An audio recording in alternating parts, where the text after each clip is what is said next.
All right, so welcome back to a new class. If you guys remember, we are done with the fundamental series. Okay, we're going to be uploading one final video over the weekend, and that's it.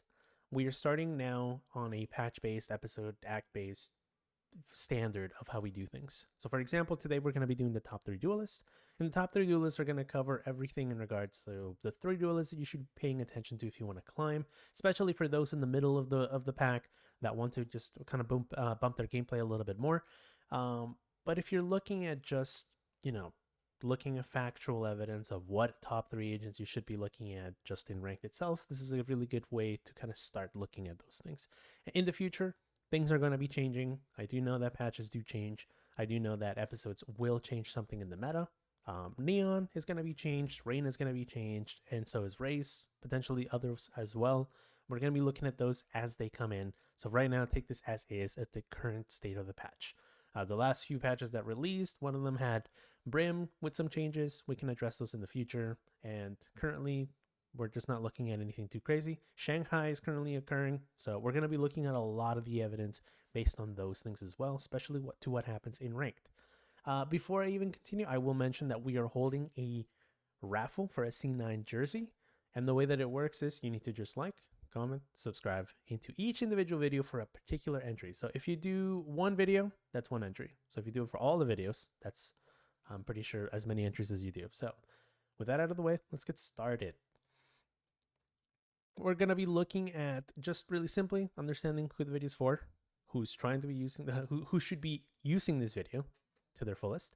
And last but not least, the top 3 duelists. We're going to be looking at the pros and the cons and just something that you can kind of keep in mind when you're using those 3. Okay, so let's get started with the first thing. When we're looking at who this video is for, we need to see all the people that understand what agents are the best. And if you follow pro play, you already know who the best agents are. However, if you're someone that's struggling in ranked, that would be the one for you. If you're someone that wants to pay attention to the current state of the duelists because you don't really know who to pick, maybe you saw a video from like a year ago that said maybe Phoenix is good, that makes sense. But right now, this video is for those that want to pay attention to this current state right now. Okay, as of Shanghai, VCT, want to see what's going on, this is the best place to kind of look. So let's start with the first one. Now, I mentioned changes are going to be coming in, but right now, they haven't. So the top number 1 duelist that you should be paying attention to is Race. Okay, she has a lot of pros. Not very many cons, but she has a lot of pros. Her utility is AoE. She has a lot of abilities that allow her to keep a lot of map control. Okay, look at her nade. The way that she's able to control that space. Really easy to use, really easy to throw, really easy to get value out of. Okay, you can look at the satchels. With a little bit of practice, of course, you can use that to gain a lot of space at the same time. She's also super cheap. If you get a satchel in, you can buy something like a shotgun and get an incredible amount of entry. She has a very versatile playstyle, allowing her to use that mobility to use it as and manipulate it as she wishes to. Okay. But with that, there are some cons. Like I mentioned, the satchels require a little bit of work. If you're not someone that's too familiar with them, you're not going to get any value out of them. So you're going to be mostly reliant on your nade and potentially your Roomba, which are really easy to lose. Okay, so this is where the next point comes in. The utility can be really hard to get full value out of. Okay, so if you're not paying attention to those satchels, if you're not trying to really invest in those jump satchels from one place to the next, then you're going to be missing a lot of value. However, she's still a top 1 spot for a couple of reasons. So we mentioned a versatile playstyle. When we look at the way that things are going on right now, Race currently holds the position as one of the most powerful agents. Okay, if we look at how her pick rate is going on right now, she's currently holding a 53% pick rate. Okay, if you're looking at it in terms of ranked, that means that you should be getting a lot of value out of something that pros really like. Okay, so for example, on a map like Lotus, on a map like Sunset, on a map like Bind, on a map like Split, these are maps that, because of the way that they're shaped, allow her to be able to use that easy utility that we just talked about. That utility that allows her to just throw it, throw and forget. A lot of space, a lot of value is just gained just from that action alone. And these maps tend to complement that. Now, if we add that with her mobility, with her diving utility, we can see that she has a lot of different options in all of these different maps. Her entry allows her to just be a really strong tool for any team that is just not fully aware of how to fully break into sight, you can just be that harpoon and be able to spearhead any operation when it comes to taking a site. Okay, so if you're looking at an agent, if you want to master, make sure you're paying attention to these maps right here. They're picked for a reason. Okay, so we're going to be looking at the next one. So let's say, for example, those maps are not available. Let's say that you are going to be playing a map that's currently not in that agent pool for race. This is where the second top 3 duelist comes in. Okay, for number 2, we have Jett. I think we all understand why Jett is the way that she is. I think we understand why she's super strong. But in case you're not, okay, her utility is super easy to use. Super easy to apply almost anywhere. Smokes allow her to either get out of a situation, engage in a position, pressure an angle, cut off an angle. There's a lot of things that you can do with those smokes. Now, there's a little bit of give as you can manipulate the smokes in the air, and that's what can differentiate a good player from a bad one. But it's really easy to get that value out of, okay? Same thing with the dash. It's really easy to get that dash out of the way. It's really easy to just put it up and then look for something and try to get a fight somewhere else. And this is where we look at that whole idea of hit and run tactics. She's really good at getting that first blood for that reason. She's really good at coming in, getting a fight, maybe assessing that it's not good for her, and then just leaving. This is what makes her really strong in those maps that Raze is not super good at. Okay, it helps her maintain long sightlines, and it helps her use ops as well. So if you're looking at all of these different things, you can see that you can use her almost at the same time as you use Raze, as they complement one another. You can also use her instead of Raze on all those maps, as she's very versatile as well.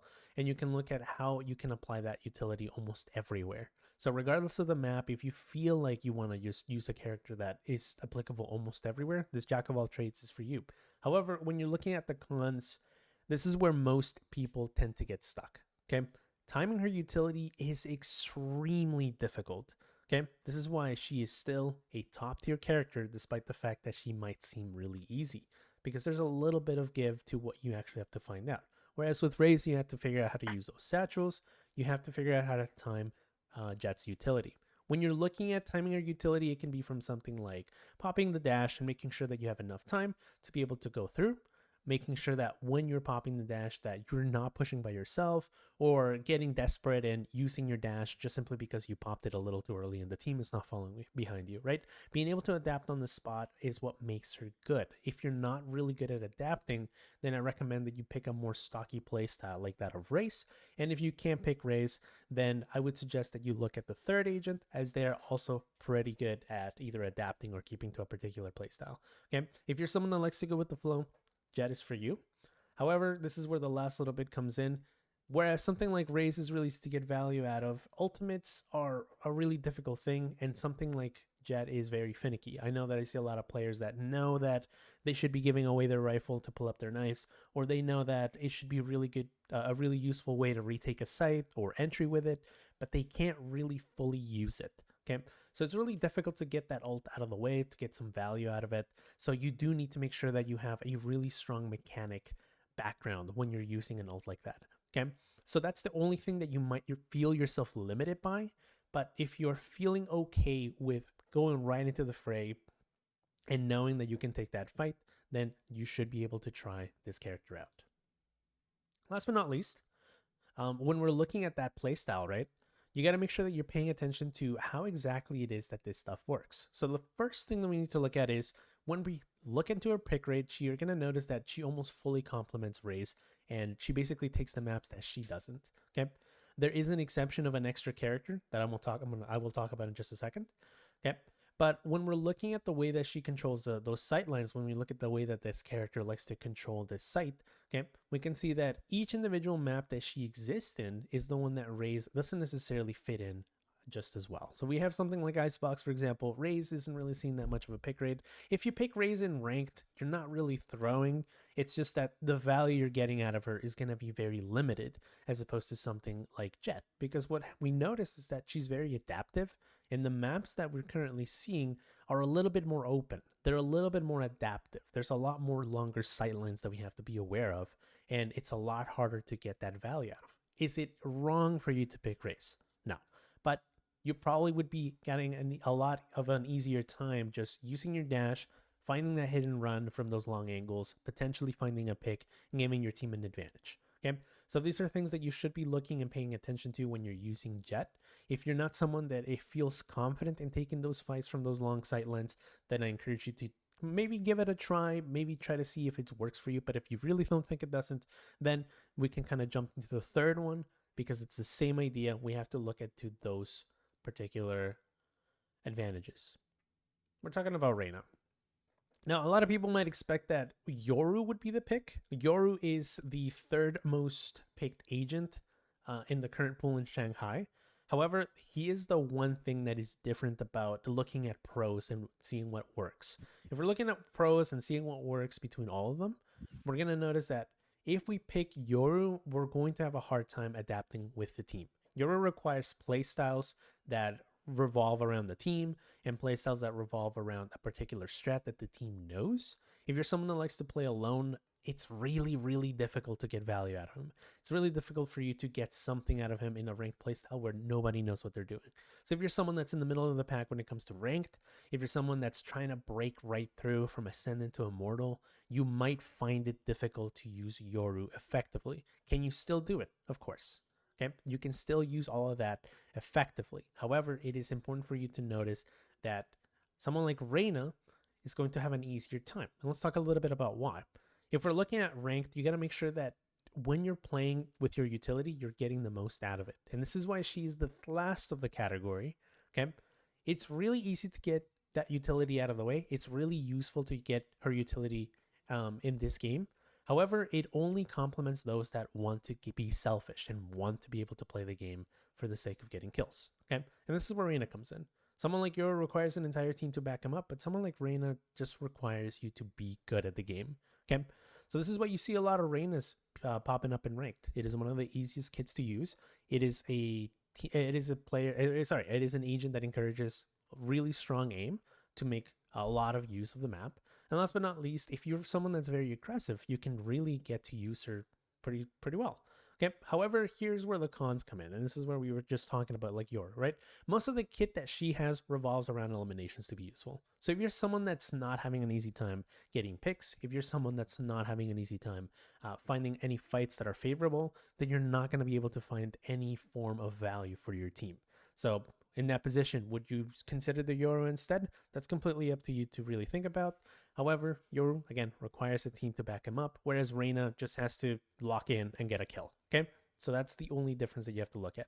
Secondly, the ultimate is very selfish. We're going to be looking at changes in the future where her ultimate might potentially change to be a little bit more team-oriented, but for now, it is extremely selfish. You're using that ult for you. You're using it for the intention of getting some sort of kill and maybe repositioning to get another one, okay? That's the importance of her ult, and that's how you have to use it. Don't use it to bail someone out. Use it because you know you can win a fight with it, okay? Last but not least, using for entry can be difficult.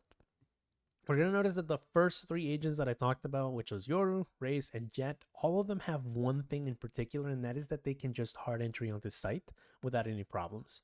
They're able to just take the site by force because they're able to take that space with the utility that they have. Reyna doesn't have that. So if you're the sole duelist and you're playing against a very, very strong team that has really good setups or a really good way of holding those choke points, you're going to have a really hard time entering. Okay. So without a proper dive duelist, if you're playing Reyna by yourself, you might find yourself in a position where you have to bait teammates, where you have to make use of others, and again, be selfish, which might not be seen in a positive light, but that's completely up to you on where your moral compass is. But at the end of the day, when you're using her, you have to be aware that it's going to be difficult to use without those agents. So with that limitation, it is up to you to decide whether she is the optimal pick for you. Okay, so let's talk a little bit about her. Okay, when we're paying attention to her, unlike VCT, we have to see where she lands in ranked. Okay, and in ranked, she holds one of the highest win rates across all ranks. She's considered to be A tier to something like maybe an insights thing, or maybe, for example, a tracker. But for now, just look at her in the sense of she's able to get the job done. Okay, if you're someone that's having a very inconsistent day, I would not pick Reyna.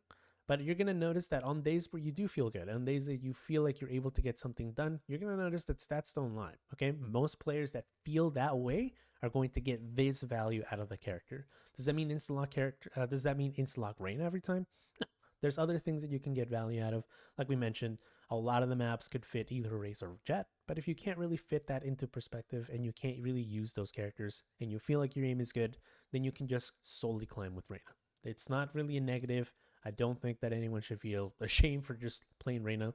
And there's a lot of things you can do. For example, we can look at the way that her selfish playstyle can fit into something like Ranked. Okay, so you can see that using this, you're able to just sort of like slowly tiptoe your way into sight by being able to manage different things on how your orb is going to be used, because your flash is not really the one that they should be using for entry. So just keep in mind how you're using this flash.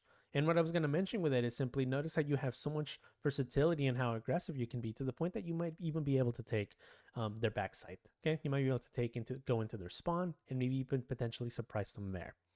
Okay, so with that out of the way, that pretty much concludes all of it. That concludes the entirety of the top 3. We're going to be holding a question period, but again, thank you for watching. That is the big thing that I really want to cover today.